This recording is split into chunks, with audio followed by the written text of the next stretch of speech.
Sorry to be back with another video. We got Dr. Insanity.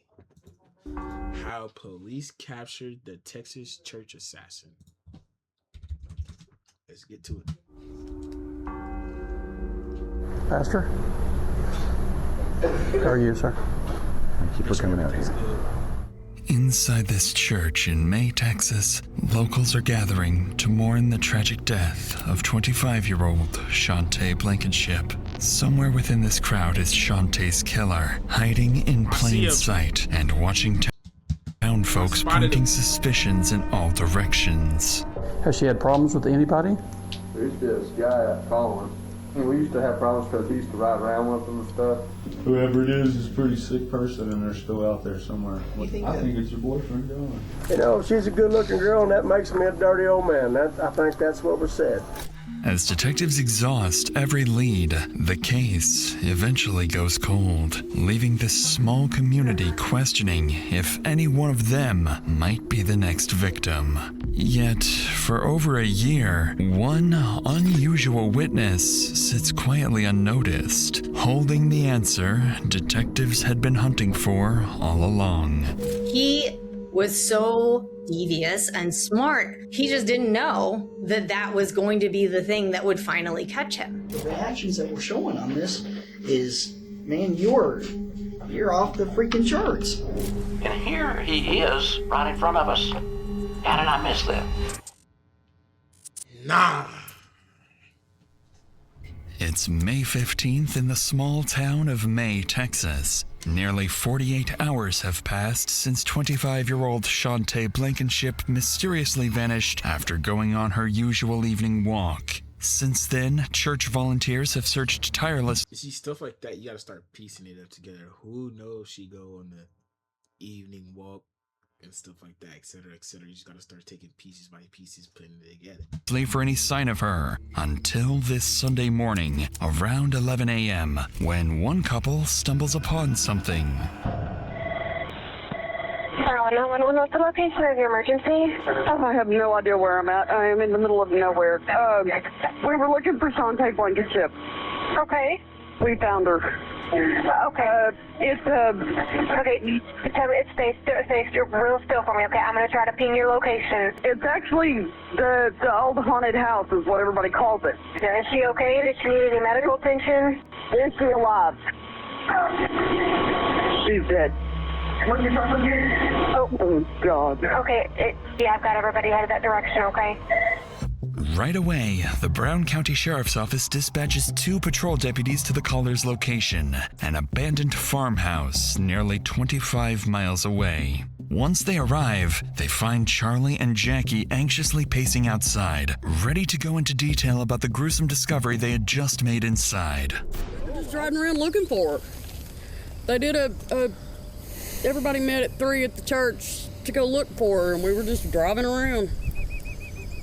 We looked at every creek and culvert we could find. The peel-out marks were already here. Those over there, yeah. I've seen those tracks and they pulled in it. They didn't go on through. They were just stopped. These aren't y'all's? No, this is the vehicle we're in. Are those over to the gate? Are those your shoe prints? Probably mine. Yeah. Okay. Let's stay over here on the rocks and not walk around where there's any footprints. Don't let them leave there till I get out there, please. 10-4, they're waiting for everybody. To the deputies, this discovery immediately raises questions. The farmhouse sits miles out of town in an... I don't know. Out of like everything that just unfolded like that quick, bro. I think it's them. They got something to do with it. Cause why would you just go to the farmhouse? Like, I don't know. Isolated location that many locals don't even know exists. So, while they wait for additional officers to arrive, the deputy begins pressing for answers, trying to understand how this couple ended up here in the first place. Like, that don't make sense. How long did I guess y'all called immediately when y'all found her? Oh, yeah. Which gate did y'all jump? I walked around the house. I didn't see nothing in there. And I went out to all the outbuildings. Do what? I walked around in the house. Uh-huh. I didn't see nothing in there and went to all the outbuildings. Yeah. And I was coming back and that storm shelter there had a bunch of grass knocked down. So I run around and looked and there she is. She's upside down in there and she is beat. I got a daughter that age. She's naked. It is Jaybird. All she got on is that white shirt she was running around in Friday when I seen her. if I get my hand on them, she's done that. I'd say that right now, Fletcher. I took them bastard. Oh, nobody. She had a mentality of a Brother, you can't 9-year-old. 48 us, gang. There's an old house back there. They apparently all met up at the church earlier at North Lake, and they were just coming out driving around looking. She's in a cellar. Check this out. I'm going to show you how I afforded this car. Okay. He can't 48 us. This nigga cannot 48 us, gang. I might be wrong, but brother, you can't lie to me. I said they were just out looking for places. That old gray house. Yeah, I think so. They said they found hair laying out on the ground. They're like, what the heck is that? So they've already picked it up. It's like, that ain't cow hair or anything. And they were wandering around and they found her in the cellar.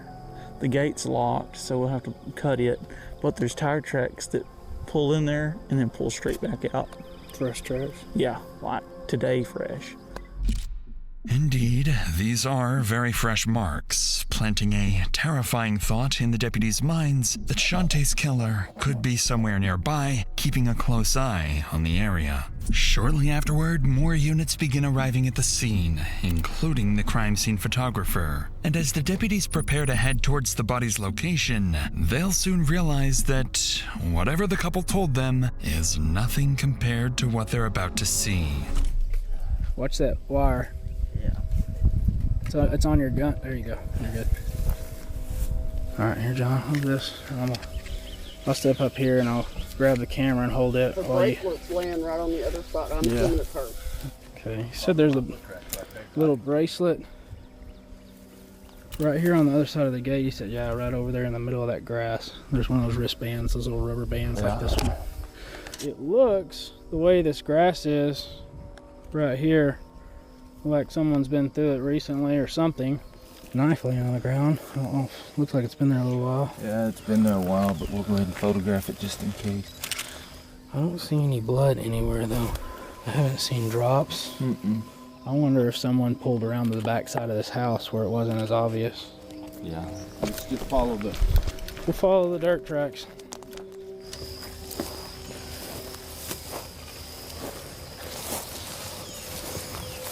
That grass disturbed.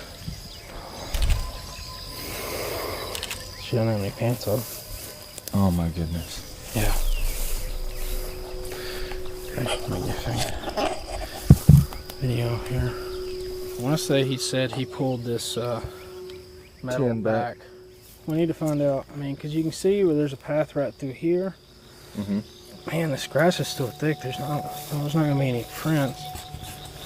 This metal right here we'll need to process probably, or I would say. Here's another pink band right here, John. Oh, yeah. It's a legit homicide, it looks like. There's blood all on that rock right there. Once all your guys get out here, I'm sure they'll want to go through this building and make sure that there's not something inside here either. Yeah.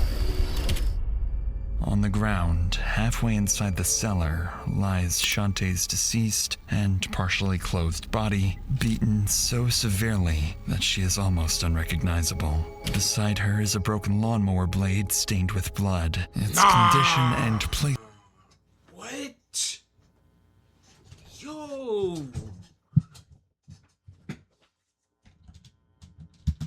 Leave investigators with little doubt that they're looking at the murder weapon. All of it, the secluded location, the sheer brutality of the attack, and the way Chantay's body is positioned leave deputies wondering just what kind of a deranged person could have done this. Following this, Chantay's body is taken away for autopsy while officers clear the abandoned house. Inside, they find trash, empty alcohol bottles, and decay, but no blood or signs of a struggle. The next step for investigators is to speak with the remaining search volunteers, so they release the couple who found the body, instructing them not to tell anyone about the discovery to avoid alerting the killer. But that's easier said than done, because for Brown County, discoveries like this carry a familiar weight, as the area has been no stranger to tragedy. In 1989, 13-year-old Amanda Goodman was abducted while walking home from school and murdered. 7 years later, in 1996, 30-year-old Juan Laurels was found shot to death beside his burning car. Decades later, both cases remain unsolved. And even more recently, police recovered the remains of 2 missing residents in remote areas of Brown County. Yo, what do y'all got going on in Texas, gang? Y'all starting to scare me. So while investigators hope to keep details of Chantay's murder from spreading, in a town this small, news travels extremely fast, and investigators are about to learn that the hard way. And this is the church, North Lake. Because May, Texas is a deeply religious community, the search for Chantay has been organized through the local North Lake Community Church. So investigators head there, but by the time they arrive, the situation has already changed dramatically. A volunteer firefighter has just informed Chantay's family that her body has been found, putting deputies at a significant disadvantage. And as the deputy approaches the church, he's met with uneasy stares from the crowd as he's Yo, how did everybody just gather that quick? scans the room for any potential suspects. Okay. All right. I'm just looking. Oh. I'm just making observations. Oh, appreciate it. The crowd. Thank You're not doing what, sir? Okay. That's fine. All right, come on. Hey, folks, could you have your attention just a minute? Folks? Folks? Hello? Ladies, gentlemen, if you believe you have information that will assist in this investigation, I ask you don't discuss it with anybody else. I don't want you to mix your notes with anybody else's notes or anybody else's observations. That's important because I want your recollections to be your own. Thank you very much for your cooperation. Pastor? How are you, sir? You're doing okay. Doing well, sir. Thank you for coming out here. You bet. The Ashley Summer Savings Mattress Sale is here. Shop premium mattresses from the most trusted brands in sleep. Plus, we make upgrading easy with free. While the community may not trust the deputy yet, they do trust Pastor Ron Keener. Having spent nearly 5 decades in ministry and years helping local charities, he knows this town inside and out, and having him on their side could prove invaluable to the investigation.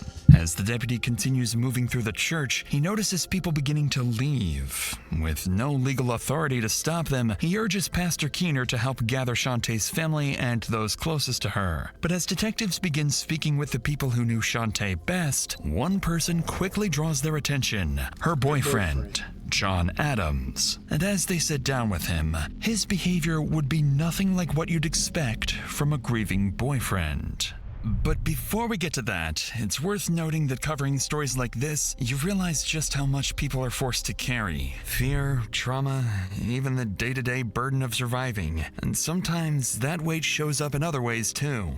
.com/insanity. With that said, let's get back to the investigation where Chantay's boyfriend, John, is about to exhibit some behavior the detectives would find highly suspicious.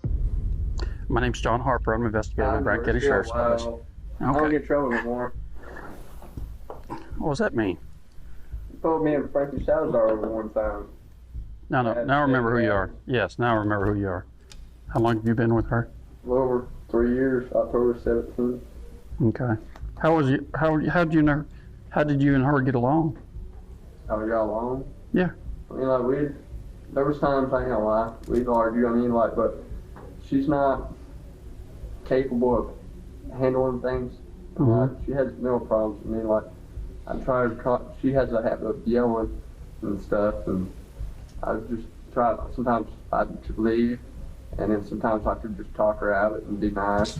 Man, he lying through his motherfucking teeth, gang. And she'd calm down. But she just has, I hate to say it, she expressed herself different. Sometimes it was like a wall, but she showed me love, you know what I mean? Despite just learning that Chantay has been found dead, John doesn't ask a single question about what— happened to her that night, leaving detectives to wonder if he somehow already knows. At this stage, deputies are looking for anyone who may have had a reason to harm Chantay. And without hesitation, John would point investigators towards another man, someone who had just slipped out of the church the moment the deputy arrived. Anything else you can... Has she had problems with anybody? There used to be this guy, Colin. Guy where? Colin. Yeah. What about Colin Smith? Well, I mean, we used to have problems because she used to ride around with him and stuff, and he used to just do stupid stuff, and he like ride around drunk, stuff like that, and I didn't like that, and he like there was I bottles hang around in the stuff, house. but There pretty was much bottles in that house. me and him got into it one time because he came out to the house, and she was drunk. Or was she sneaking around with him and he killed her? Drunk, they're all drunk. I'm off of work. I mean, I'm like, what the hell? And me and her stepdad were out there and straightened out, and I never heard much out. He pretty much turned his nose and let it be. Okay. And then I've heard off and on she goes over there. I mean, but it's just something I can't really get myself upset about. And I mean, but I'm that foolish over.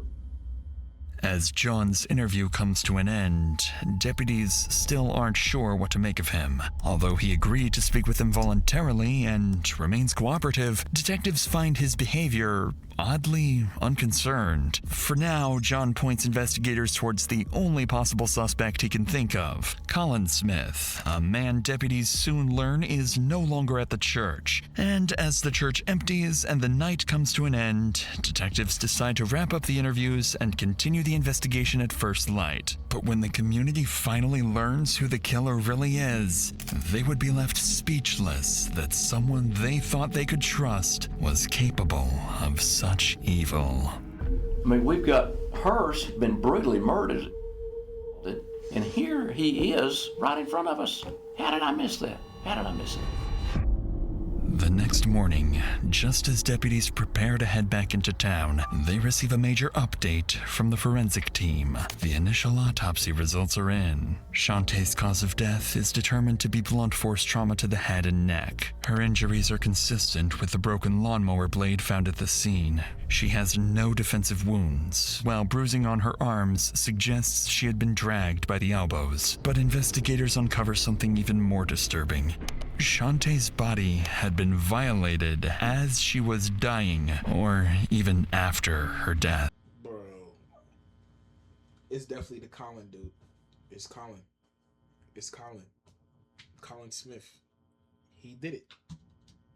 Male DNA is recovered, giving detectives their first concrete clue about the person they're looking for. And combined with the sheer brutality of the attack, investigators begin to suspect that this was not the killer's first time, and that other victims may still be hidden somewhere. At 10 a.m., deputies make their way into town and split up, interviewing men throughout the area and collecting DNA samples in hopes of identifying the killer. Suspecting they're dealing with a serial killer, they know they can't afford to waste time, as anyone could be a potential suspect. But the terrifying part is that they have no idea which of those encounters will be the one with the killer. I guess you know why I'm here. Well, I'm sure it has something to do with Chantay. Yes, sir. What do you know about Chantay, sir? I lived here about 4 years, and she walks up and down the street. Oh, in the beginning, he did say some weird stuff, and I side-eye him. Something was said, and I'm not sure about the source because I was just assigned to come out. Okay. Something about, you know, that you had said that you get excited when you see her. There might have been a comment made to say that. What did I say? She's a good-looking girl, and that makes me a dirty old man. I think that's what was said. And I don't give a shit if you're male and you ain't. You're going to look at a young lady and say, well, damn, she's pretty, you know? Yeah, I hear you. Somebody reported a dead body hanging in there. And they got on that gate there that came open with them. He told me she's creeped this down the lane. How long ago was that? Oh, that's been 10 years. Oh, okay. And you just seen her and waved to her. You didn't stop and talk to her. Didn't stop and talk to him. I have stopped and talked to her in the past. She's a good little girl. there's. Or maybe I'm overdoing it, and that's just how people just talk in the state of Texas. Boys that would, want to be with her, and John said that he was her boyfriend. She'd say Colin was her boyfriend. You never know,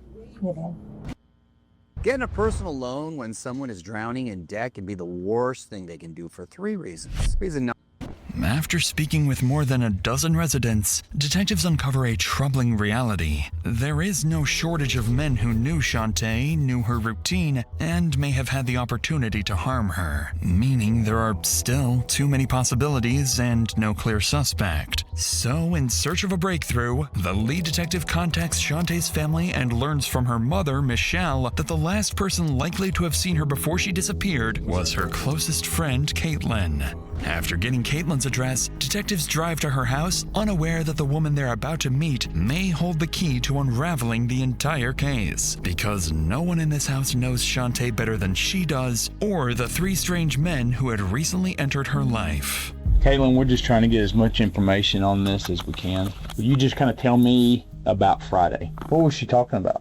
She was talking to me about a whole bunch of different stuff. One thing that really got me was she told me her and Colin got back together. Her and her boyfriend John talked about how they broke up because she didn't like him. And then said that actually Colin told her to meet him in the shed behind his house that night.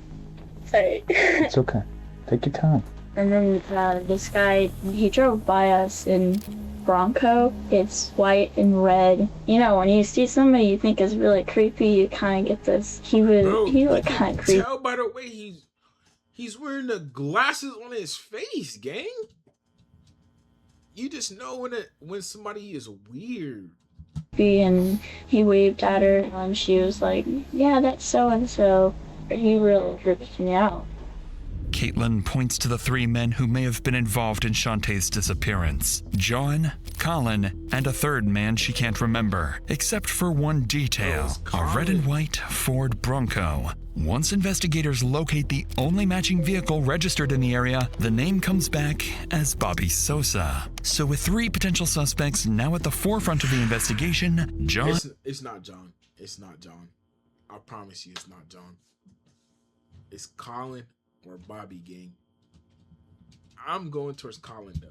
Colin and Bobby, deputies split up and head out to each of their homes. The first team makes their way to Bobby's property, and when officers arrive, they're immediately struck by something unusual. A strong odor coming from inside the trailer. Just to follow up on everything, I don't think you were being, misleading with us or anything. You just reach back for it. Just think you were being, just to follow up on everything, I don't think you were being, misleading with us or anything, but just for us to cover anything since the vehicle's in the area, do you mind if we go in your trailer and just make sure everything's okay and there's nobody in there? Yeah, you can check. There's nobody in there, but it's a mess. It's just more just to cover all of our bases. Sure, I'll say we did. No problem. Any guns in there, anything like that? No, no weapons. No weapons? Maybe a pocket knife here. That's fine. All right. How long you lived out here, man? Like I said, not even a month. Oh, yeah? It's a mess. That's fine, man. Sure we've been in worse. I don't know. Not unless you got a hoarder around here. What? Oh, we got plenty of those, man. Hoarders. Oh, yeah. Yeah, that freezer looks like it works good, man. Runs on propane. Do what? It runs on propane. Really? Yeah, as long as we're here real quick, your storage unit shit right here. Is that cool? Appreciate it, man.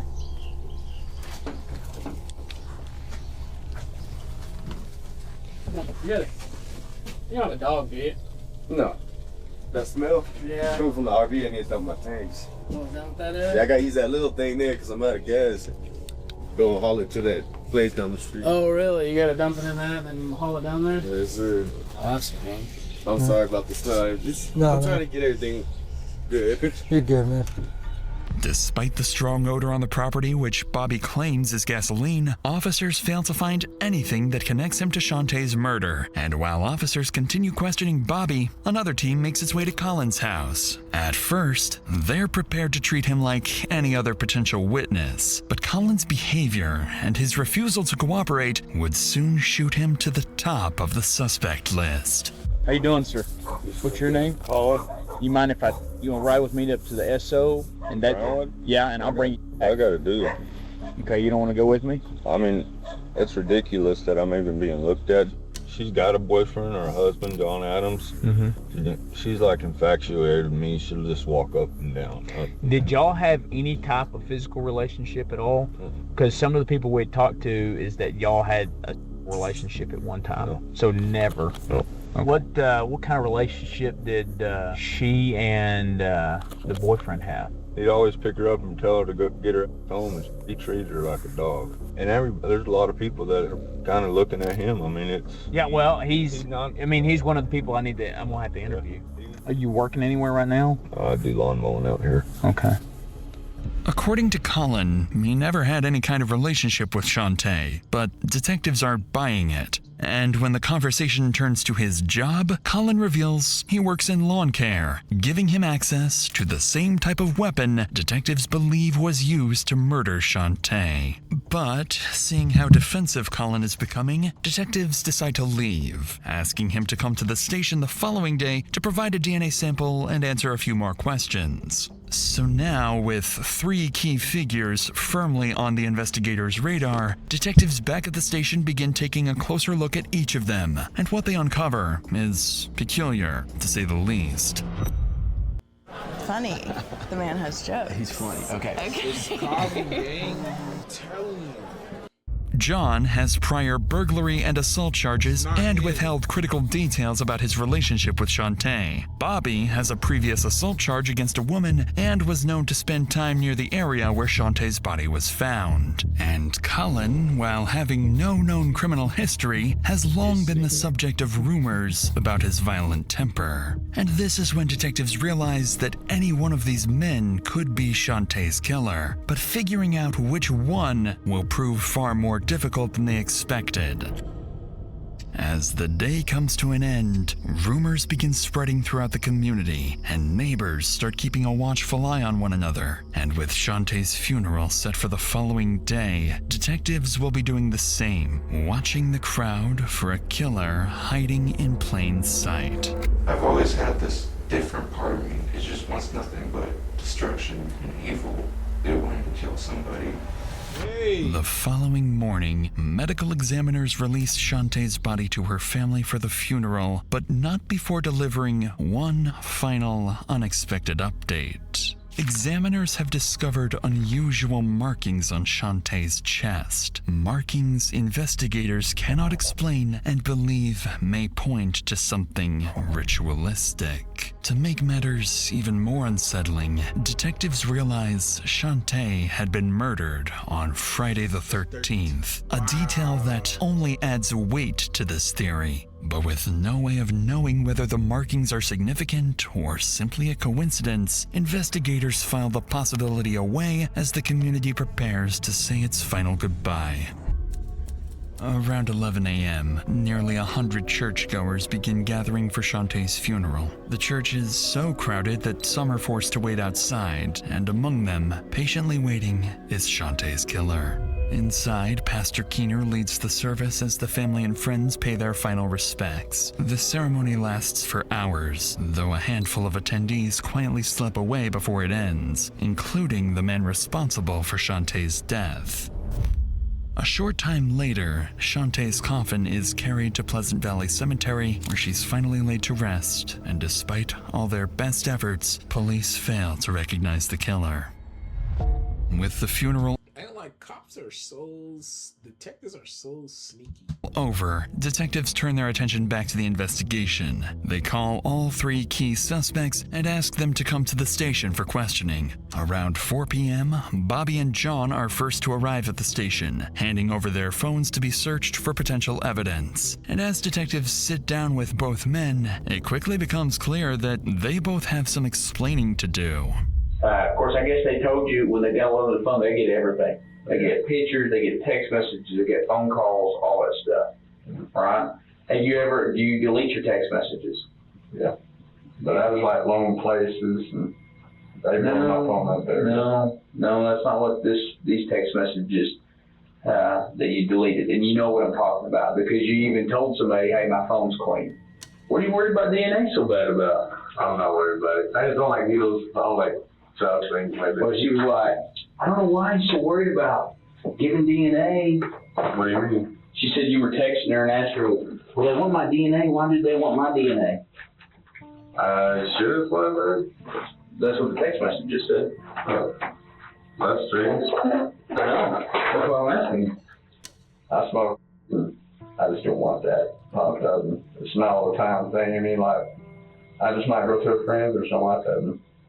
I don't care. I don't care if you smoke. I don't care if you smell. I don't care.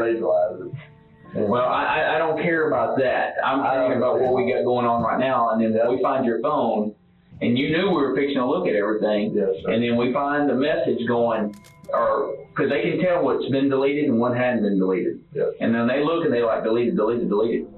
If you did have something to do with this, you need to let me know now. I would have told you day one. Okay, if I would have been around anything serious like that, or knew anything, or anybody, I would be. Or knew anybody that had anything to do with it. Anything. Because if I had anything to help out, I have nieces out there, I have my sister up there. Until we figure out who this person is, I mean, everything's kind of, like you said, kind of on a lockdown because everybody's scared to death right now. Yeah. Chantay told one of the girls that she was walking with that night that she was supposed to be coming back to meet Colin Smith. Yeah, that's what we've heard. Would that make you jealous if she was going to go over there and meet with Colin? Yeah, it made me jealous, but agitated, but it was still sincere in a way that I can't do anything about it. I mean, so it wouldn't make you mad if she was hooking up with somebody else? It wouldn't make you mad? It would, but not to stand this far away of murdering her. I mean, I would never do that to that girl. I don't really have much family around here. My dad's in a nursing home. Sisters in Dallas. Well, that would make it even worse, though, because the one person that you care about, if she's sleeping around with somebody else, that would, the only connection you got out here. Yeah, I'll just move on. Upon speaking with both men, detectives notice they appear more nervous than before. That said, they also know both have prior run-ins with law enforcement and could simply be wary of being wrongly targeted. But one detail stands out. Only John appears to have deleted messages from his phone. By the end of both interrogations, only circumstantial evidence remains, so detectives release the men while instructing them to provide DNA samples. Shortly afterwards, Colin arrives at the station, and this time, things would take a very different turn. Feeling as though he may be their strongest suspect yet, investigators immediately ask him to take a polygraph test. And as they sit down with him, it doesn't take long before Colin admits he hasn't been entirely honest with them. Whoever it is a pretty sick person, and they're still out there somewhere, whether it's a guy or a girl. I mean, what do you think it's going to take to pass the test today? To pass the test? What do you mean? What do you think it's going to take to pass the polygraph? Honesty? Honesty, yeah. Yeah, that's going to be the... I'm an honest person, so I hate liars, so. When she was with John, she always had ace bandages and on. Always looked like something was wrong with her. Sure. She was always telling me about him putting her hands on her. Were y'all pretty sure? Yeah, 48 baby. A couple times, I told him no the other day just because I was scared. As far as how she died, what all do you know about how she died? Alright, this is the very first story we got, alright? It's sickening, honestly. Sorry for cussing, but it's really sick to think how many people out there have been gossiping and like making their own stories up, you know what I mean? Like, what do you think the person that killed her is feeling right now? I don't know. Think they're feeling a little guilty about it? Do you think I think it's your boyfriend, John. Only thing I can say. Keep saying John. It's you, gang.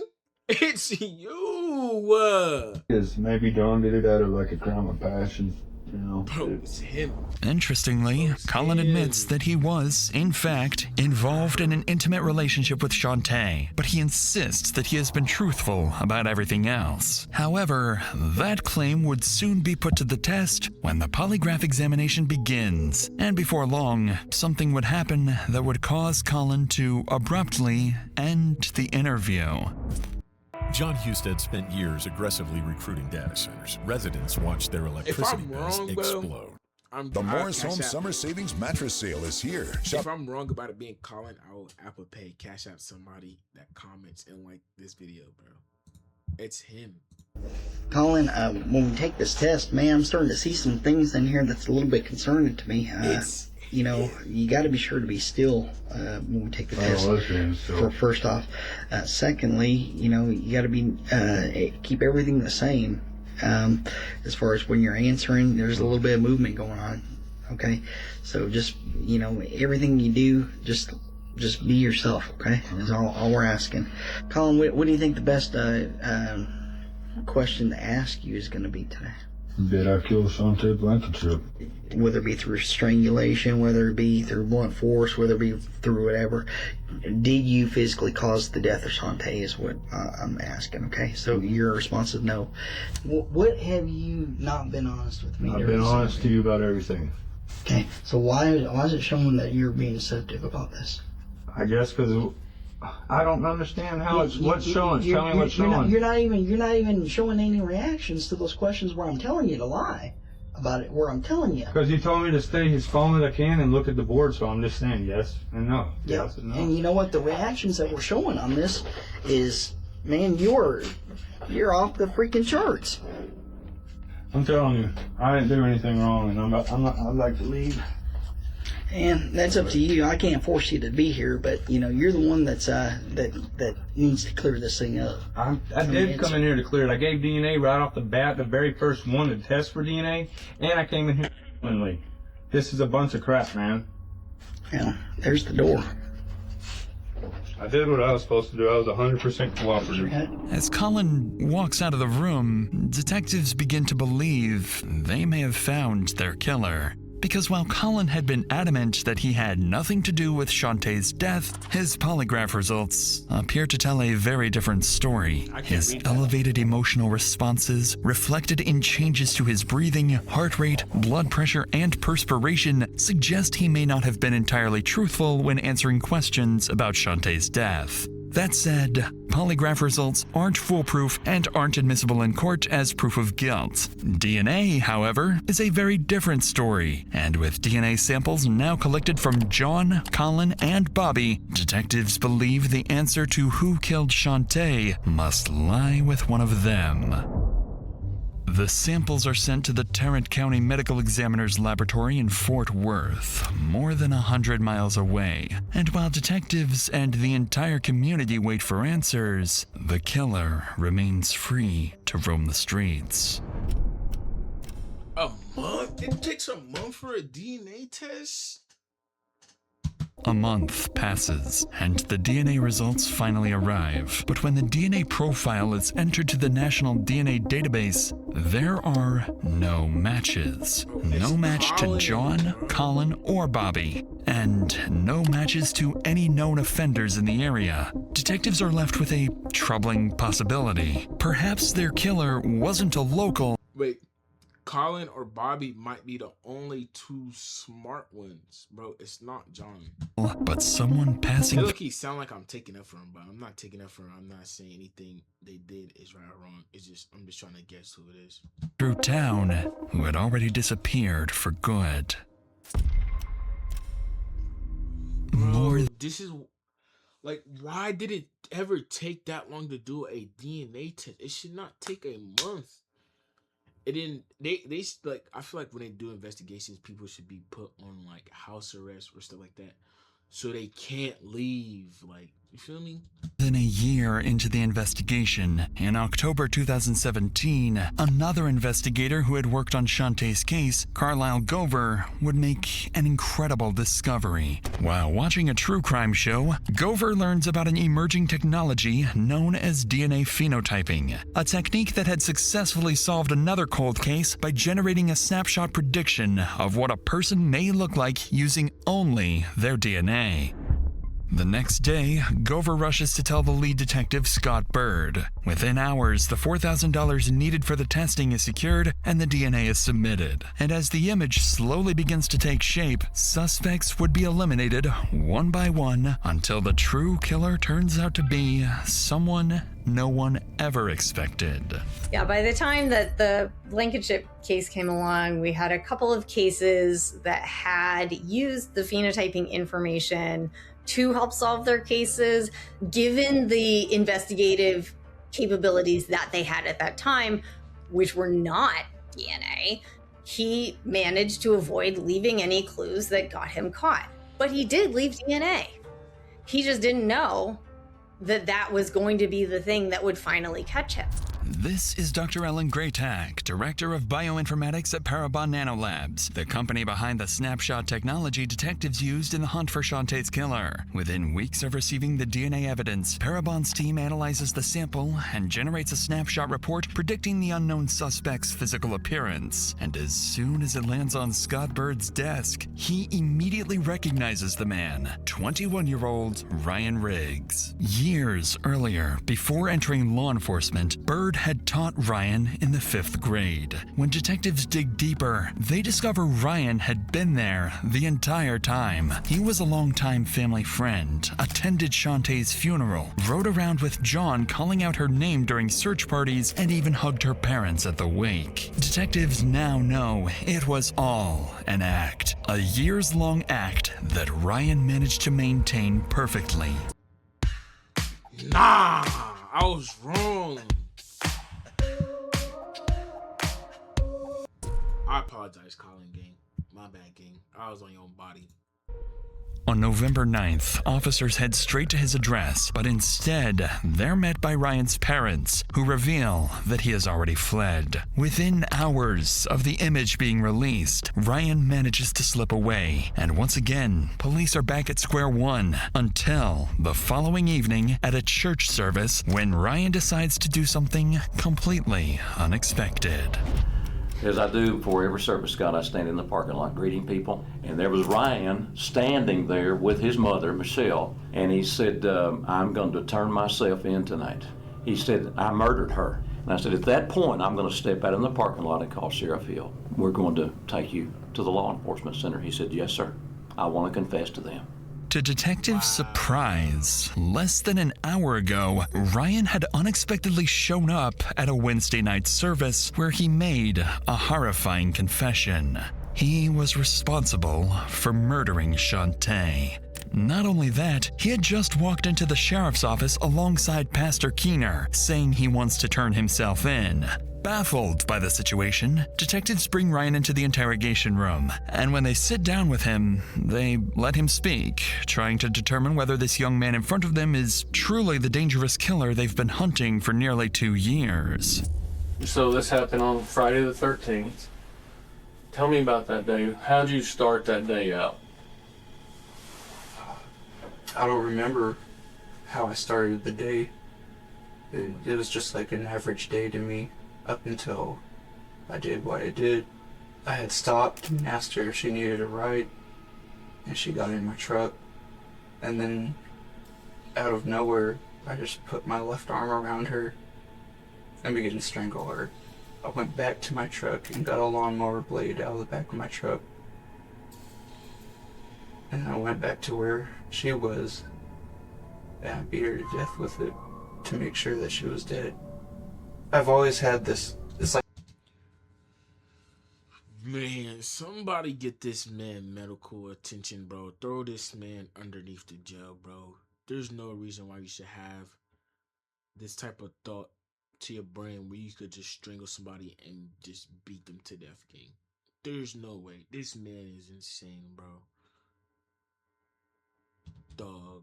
That is sad, dude. This different part of me that it just wants nothing but destruction and evil. And whenever I saw her that day, it took over. So I knew what I was trying to get. It wanted to kill somebody.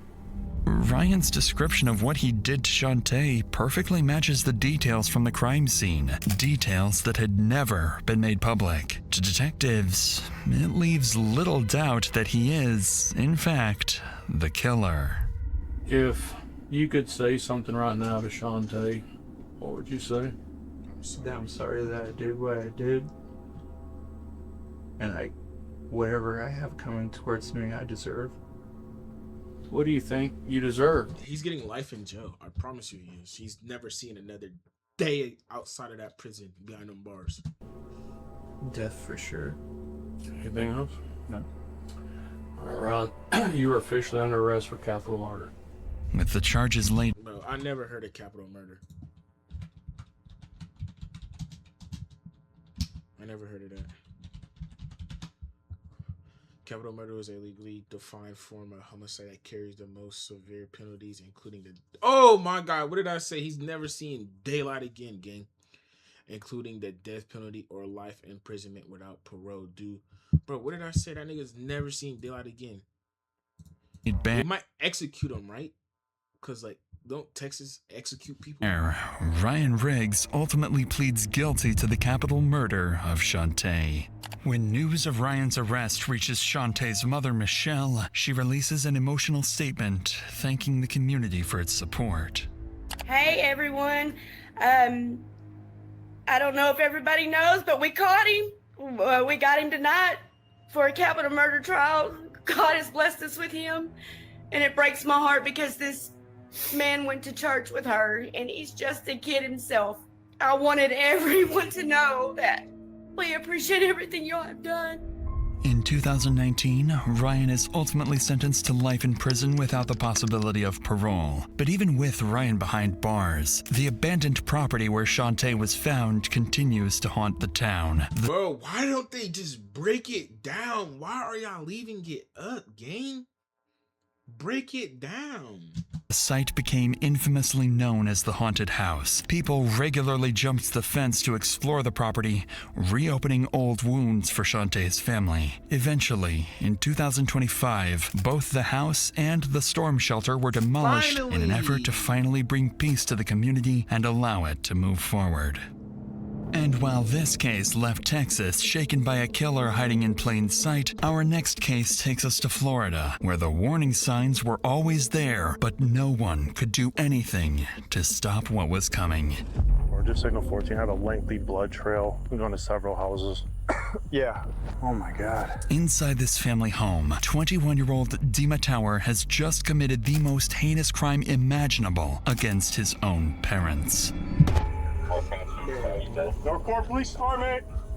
What? I see bodies. Lying inside are two deceased bodies with over 100 stab wounds. But the man responsible is already on the run, leading officers on a dangerous multi-hour man. How do you kill your mom and your dad, gang? Hunt as Dima stops at nothing to escape the country. To watch this exclusive Dr. Insanity episode, along with 3 more episodes from our new Tubi series, click the link below and check it out now for free on Tubi. Hey, we're gonna start watching Dr. Insanity on Tubi. Make sure you guys like, comment, and subscribe. I was wrong, so for the first person to like and comment on this video, I will be Apple Paying Zelling them $10.